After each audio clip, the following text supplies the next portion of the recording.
Dear trichotillomania, I hate you. Let's start with the name. Trick, that's Greek for hair. Tillo, to pull, and mania.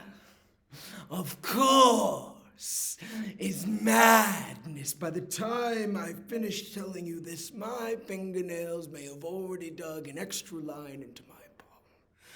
My fists would tremble, my fingertips would tingle with the need to find something, anything to do, as long as it's not my hair. Because the moment they go there, I know there will be more hair on the floor than there will be on my head. Trichotillomania, a compulsive disorder to pull out one's hair. I've been suffering from this condition for as long as I can remember. My first memory was from when I was only 5 and I was pulling and pulling and pulling, and I have been trying so hard to stop, but nothing is working. Mental illness, the musical. But I'm too sad to sing it, so that's kind of a bummer, but you know what else is a bummer? Mental illness, the musical. That is the tagline for it. It's on the poster. Yet it still is a musical. Gaps of pieces missing. My face is a puzzle with missing pieces. I have been confused my entire life. Why is the sky blue? What is our purpose? Why do I pull out my hair? Dear trichotillomania, I hate you. But I'm only mad at myself.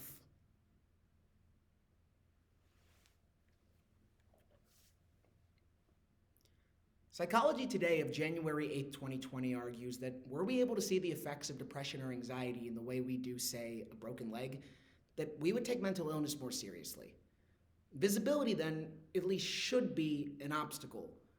But that might not be true, because the Goodman Project of January 2021 explains that trichotillomania is a body-focused repetitive behavior with compulsive tendencies that has become a hidden epidemic.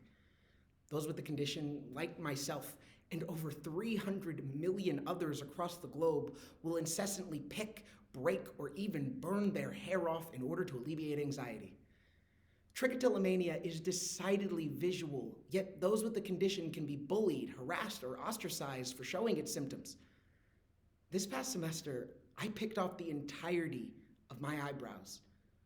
But ultimately, acceptance of mental illness doesn't require visibility, but rather an invisible commitment to transforming our attitudes towards them. So through the poetry, Letter to Trichotillomania by Stevie Lynn, Hair by Taylor Majeski, Trick by Bella Brady, Trichotillomania TikTok compilation by Shay Bly, Losing My Mind, One Strand of Hair at a Time by Anu Roche, Tricky Sitch by Evan Feldman, and Mental Health the Musical by Ben Wenzy. A program. Because people could see my condition, and they didn't care. I would just like to clear something up. I don't have cancer, I don't have alopecia, and I don't shave my head for fun. I have trichotillomania. Telling me to just stop is like telling someone with dementia to just remember. You wouldn't tell a diabetic to get over it. However, they exclaim that a positive attitude will be a sober kit. If only our brains could be cleansed with hydration and a McDonald's breakfast. Mental illness, the musical, starring me in the role of understudy to myself, directed and choreographed by Sadness, costumes by Mom, set design by The Suburbs. But before we begin tonight's performance, we would like to let you know that not every strand ends up on the ground. The ones that I pluck from the roots meet the most disgraceful end. They're never left alone.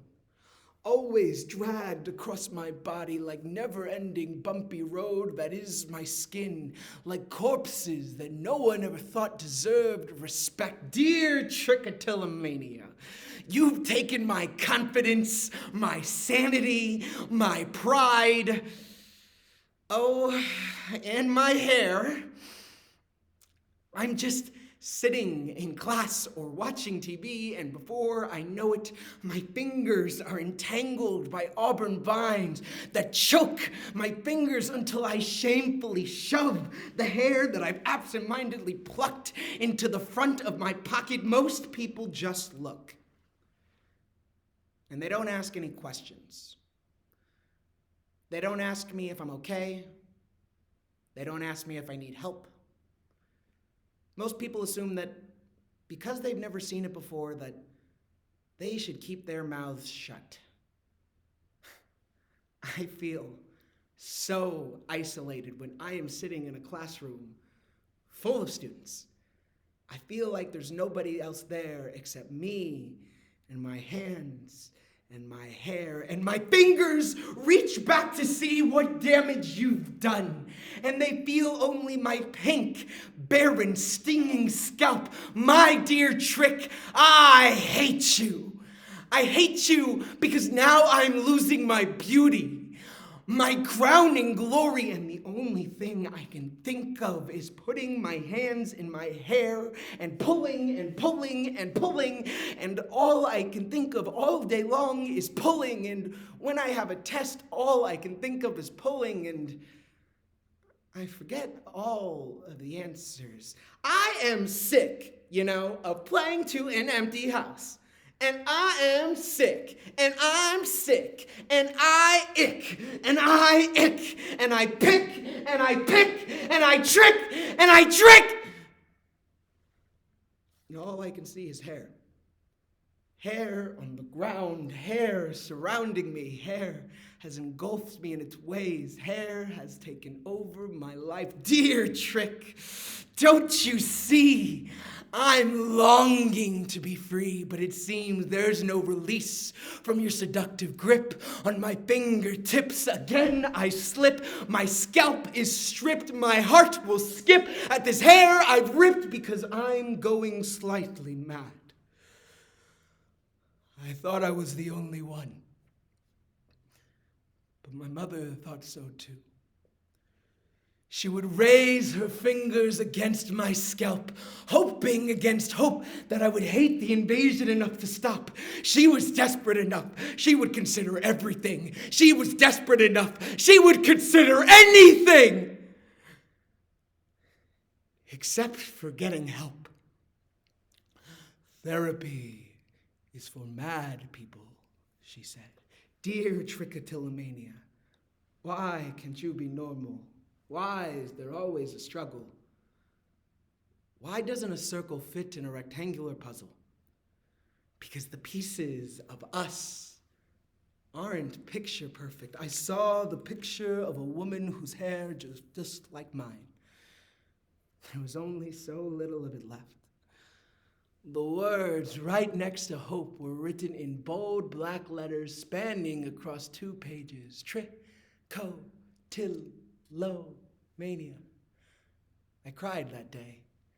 Held that magazine to my chest like the gift that it was, because finally, what I had now had a name, dearest Trick.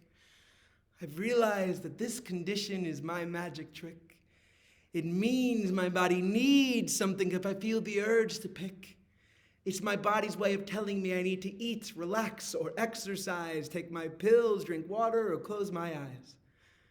My dear Trick, I work with you every hour, and I won't stop till you become my superpower. By the time I finish telling you this, I may have had a bad day,